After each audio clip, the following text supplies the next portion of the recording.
Hello everyone, আমি ঐশানী চলে এসেছি একটা নতুন ভিডিও নিয়ে। না, আজকে এটা আমি মিনি ব্লগ বলবো না, কারণ আজকে ভিডিওটা একটু বড় হবে। তো কালকে তোমাদের ভিডিওতে জানিয়েছিলাম যে আজ আমাদের ছাদ ঢালাই। তো চলো, সব কাকুরাও চলে এসছে কাজ করতে। জাস্ট একটু আগেই আমি ঘুম থেকে উঠেছি, ঠেলে ঠুলে আমাকে তুলে দিয়েছে সবাই। আর সব কিছু তোমাদের সাথে শেয়ার করব, ভিডিওটা লাস্ট অবধি দেখবে আর সঙ্গে থাকবে। তারপরই সব জিনিসপত্র চলে এসেছিলো, আর কাকুরা এসে এখানে সিমেন্টের বস্তাও দিয়ে গেছিলো, কারণ সিমেন্ট ছিল না খুব একটা। আর এখানে মা চা করেছিল কাকুদের জন্য দিচ্ছে। আর তোমার সকালবেলা মানে সেই 5:30টার সময় মা উঠেছে, উঠে কাকুদের জন্য লুচি ঘুগনি মা কি করেছিল না, চানা মশলা আর লুচি করবো। লুচি করবে মা, আর চানা মশলা করেছে। লুচিটা এই কারণে করা হয়নি যে সকালবেলা করবে তাহলে খেতে পারবে না, লাস্টে ঠান্ডা হয়ে যাবে, বাজেও লাগবে খেতে। তো চলো তোমাদের আগে ঘরটা দেখিয়ে দিই, মিনি ব্লগে তো খুব একটা দেখানো যায় না, তো চলো এই ব্লগটা তোমাদের দেখিয়ে দিই। আচ্ছা, এই দেখো, এই সরু গলিটা দিয়ে আমরা যাতায়াত করি, আর এটাই হচ্ছে আমাদের শর্টকাট রাস্তা, মানে এই নতুন বাড়িতে যাওয়ার। আর এই যে এটা হচ্ছে আমাদের পুরনো বাড়ি, এখান দিয়ে ভাঙা হয়েছে। আর এই দিকটা তো তোমাদের আগেই বলেছিলাম যে এই দিকটা কাকাদের হয়ে গেছে। এই যে ঢুকতেই আমার বাঁ দিকে একটা রুম পড়ে, আর এই রুমের সাথে একটা বারান্দা করা হয়েছে। তো প্রথমে না দেখে মনে হচ্ছিল যে বারান্দাটা ছোট হয়ে যাচ্ছে, সরু হয়ে যাচ্ছে, কিন্তু না, তারপর দেখলাম যে ঠিকই আছে, কোনো সরুও হয়নি আর ছোটও হয়নি, একদম পারফেক্ট আছে।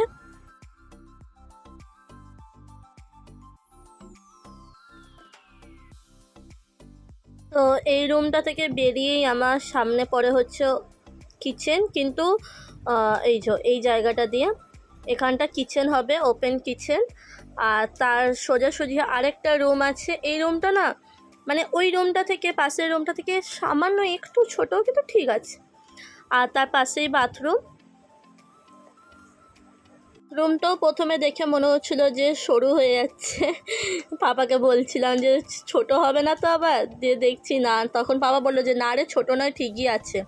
তো এখন বোঝা যাচ্ছে সব কিছু যে না, ঠিকই আছে। আর বাথরুমে ওপরেই করা হয়েছিল হচ্ছে ডাউন ছাদ। আর এবার চলো ছাদে যাই। আর এই যে, আর মেঘের অবস্থাটা দেখো খালি, সবাই তো ভয়, মানে মাসিরাও ফোন করছে, মাসিরা তো কলকাতার দিকে থাকে, তো তারাও ফোন করছে, তারা ফোন করে বলছে যে আমাদের দিকে বিশাল ঝড় বৃষ্টি হচ্ছে। শ্রীরামপুর থেকে, মানে আমার মামা বাড়ি থেকে দিদু ফোন করছে, দিদু ফোন করেও বলছে যে বিশাল ঝড় বৃষ্টি হচ্ছে। কিন্তু শুধু মেঘের অবস্থাটা দেখো, আর ভীষণ হাওয়াও দিচ্ছিল, হাওয়াটা কিন্তু ভালো লাগছিল, কিন্তু ওই একটাই ভয় ছিল যে বৃষ্টি যেন না হয়। তারপরেই এখানে কাজ শুরু হয়ে গেছিলো, কাকুরা সবাই খেতে গেছিলো, দিয়ে খাওয়া দাওয়া করে এসে কাজ শুরু করে দিয়েছিল। তারপর মা আগের দিন গিয়ে মাসতলা মন্দির থেকে পুষ্প এনেছিল ঈশান কোনো দেওয়ার জন্য। তো প্রথমে দাদা একটু পুজো করে নিল, পুজো করার পর পুষ্প আর 11 টাকা দিয়ে ওখানটাও প্রথমে ঢালাইয়ের যে সিমেন্টটা আছে, তো সিমেন্টটা দিয়ে মানে আর কি দিয়েছিল, তারপরেই কাজ শুরু হয়েছিল। আর দেখো রডটা দেখছো বেরিয়ে রয়েছে, ওরকম আমি যেখানে দাঁড়িয়ে আছি সেখানে ওরকম বেরিয়েছিল। আর আমার পাটা কিভাবে যে রডটার ভেতর ঢুকে গেছে, ঢুকে যাওয়ার পর তো লেগেছে, দিয়ে কেটেও গেছে। তারপরে আমি বলছি যে আমার মনে হয় রক্ত বেরোবেই পা দিয়ে। ও বাবা, বলতে না বলতে 1-2 সেকেন্ড পরই দেখছি গলগল গলগল করে রক্ত। আর রক্তটা বেরোলো তো ভালো দিনেই বেরোলো, যেদিন ছাদ ঢালে সেদিনই রক্ত বেরোলো। তারপর আশেপাশে যে কাকুরা ছিল তারাও বলছে যে তুমি একটু দেখে দাঁড়াতে পারতে। আর একটা কাকু ছিল, সে প্রথম থেকে আমাদের বাড়িতে কাজ করছে, সেও বলছে যে তোমার খালি পাই কাটছে নাকি, তুমি একটু দেখে হাঁটাচলা করো।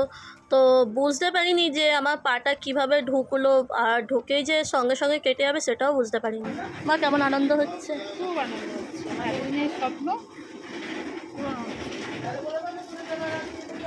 মাকে যেই বললাম যে মা কেমন লাগছে তোমার, মা ইমোশনাল হয়ে পড়েছিল।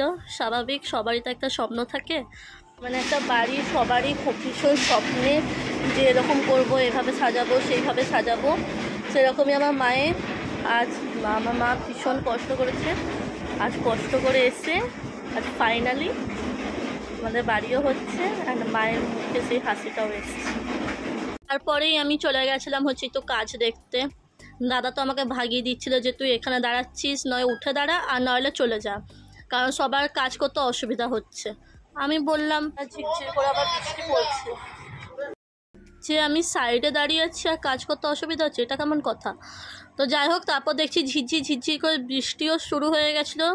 ভয়ও লাগছিল যে এবার ঝেপে না চলে আসে।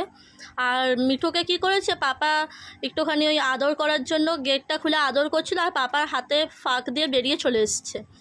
আর আমাকে তো সঙ্গে সঙ্গে ডেকেছে যে তুই তাড়াতাড়ি আয়, মিঠু বেরিয়ে গেছে। তো যাই হোক, আসলে ব্যাপারটা হচ্ছে ও মানে দেখতে চাইছে যে বাইরে কি হচ্ছে। ও তো ঘরে একা, আর একাও একদমই থাকতে চায় না।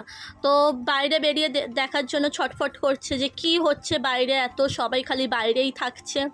তো যাই হোক, একটা কাকু এসে বললো যে আমাদেরকে তো শরবত করে দেবে। তো কাকুদের জন্য একটু আমি শরবত বানিয়ে দিয়েছিলাম। আর মা এখানে রান্না করছিল, ওদিকে ভাত হচ্ছিল, আর এইদিকে মা মাংস বসাবে। তো মাকে বললাম যে মা কিসের মাংস, তখন মা বলে যে মাটন করছি। এবার তোমার ভিডিও ভালো করে নিলাম। না, তখন ভালো করে করা হয়নি। কি গো,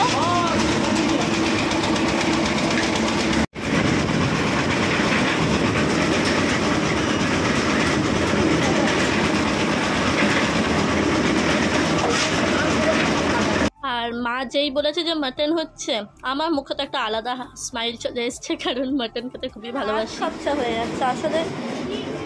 একবার এদিকে মা ডাকছে যে হাই একটু কাজ আছে, দাদা ডাকছে, তো দুটো দাদু এসছে, একটা মামা বাড়ি ওখান থেকে এসছে, মানে শ্রীরামপুর থেকে, আর মানে আমার পাপার বড় মামা, আর ছোটো মামা এখানেই থাকে, মানে আমাদের বর্তমানেই থাকে। তো তারা এসছে, তাদের সাথে একটু কথা বলছি। তো এই করতে করতে করতে করতে ভিডিওটা আধ খরচা হয়ে যাচ্ছে। তো যাই হোক,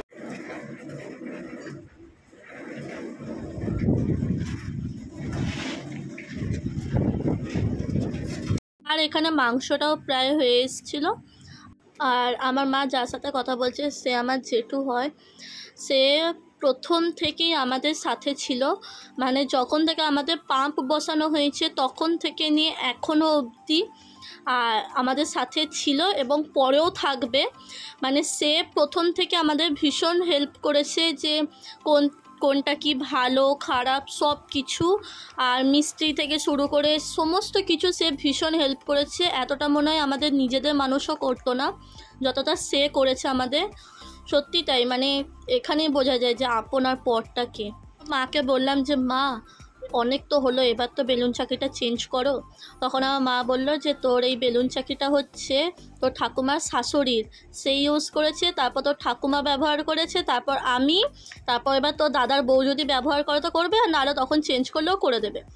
তো আমি বললাম যে কেন, তোমার তো এত সুন্দর সুন্দর রয়েছে, ছোটো মাসিও দিয়েছে মার্বেল পাথরের। তো বলছে না আমি এটাতেই করব। তো আমি বললাম ঠিক আছে করো। তো এই যে লুচির সাইজগুলো দেখছো, এগুলো সব আমি বেলেছি। হ্যাঁ, আমি তো ভীষণ সুন্দর সুন্দর গোল গোল লুচি করি, তো এগুলো সব আমি করেছি। আর পাঁপড় ভাজা করে ফেলেছিলাম। মা বলছে তুই এত মানে পাতলা বেলেছিস, লুচিগুলো ফুলছেও না কিছুই না, সঙ্গে পাঁপড় ভাজা হয়ে যাচ্ছে। আমি বললাম যে তাই খাবে সবাই। তো হয়ে গেছে আমাদের ছাদ ঢালাই, তোমাদের লাস্টে দেখাবো সব কিছু। তো এখন মিষ্টি কাকুদেরকে একটু মা টিফিন দেবে, কারণ কাজ করছিল তো তখন, ওই জন্য মা দেয়নি। তো লুচি আর কি যেন বেশ চানা মশলা করা হয়েছে। তো ছাদ ঢালাই হয়ে যাওয়ার পর এখানে মা দুটো করে মিষ্টি, লুচি আর চানা মশলা দিচ্ছিল, যে মিষ্টি কাকু বা দাদা যারা যারা ছিল তাদের জন্য। আর তোমাদেরকে তো বললামই মা টাকা দিয়ে দিয়েছিল বিরিয়ানি খাওয়ার জন্য। তো চলো, এই দেখো পুরো আমাদের হয়ে গেছে কমপ্লিট। তো আমি ভাবলাম যে তোমাদের একবার পুরোটা দেখিয়ে দিই। আর মেঘটা ভীষণ সুন্দর লাগছিল, একদিকে আমার ভীষণ সুন্দর লাগছিল মেঘটা, আবার একদিকে ভয়ও লাগছিল যে বৃষ্টি না পড়ে, মানে দুটোই হচ্ছে। তো যাই হোক, এই ভয়ে দিনটা ভীষণ ভালো কাটলো, আর খুব মজা করেই কেটেছে। সব কাকুদের খাওয়া দাওয়া হয়ে গেছে, এবার সবাই চলে গেল, এবার আমরা খাবো। এখন তো টিফিন দেওয়া হলো, তারপর বিরিয়ানি খাওয়ার জন্য মা টাকা দিয়ে দিয়েছে, তো তারা বিরিয়ানি কিনে খেয়ে নেবে। আর এখানে আমার মিঠু গান শুনছিল, ও আবার গান শুনতে ভীষণ ভালোবাসে, আবার গানের তালে তালে একের সময় নাচেও, আবার সঙ্গে ভীষণ কথাও বলে। আর এখানে আমরাও খেতে বসে পড়েছিলাম, ভাত আর মাংস হয়েছিল। এখন অনেকেই ভাববে যে কাগজের থালায় কেন খাই, আসলে আমরা কাগজের থালা প্রতিদিন খাই না। আমার মায়ের ভীষণ কষ্ট হয় থালা বাসন মাজতে, এখন আমাদের ভীষণই কষ্ট হয়, কারণ আগে তো কলতলা ছিল, এখন তো কলতলাটা ভেঙে দেওয়া হয়েছে। তো ওই কলতলাতেই মা আগে সমস্ত কাজ করতো, এখন তো আর কলতলাটা নেই, তাই এখন ভীষণ কষ্ট হয়।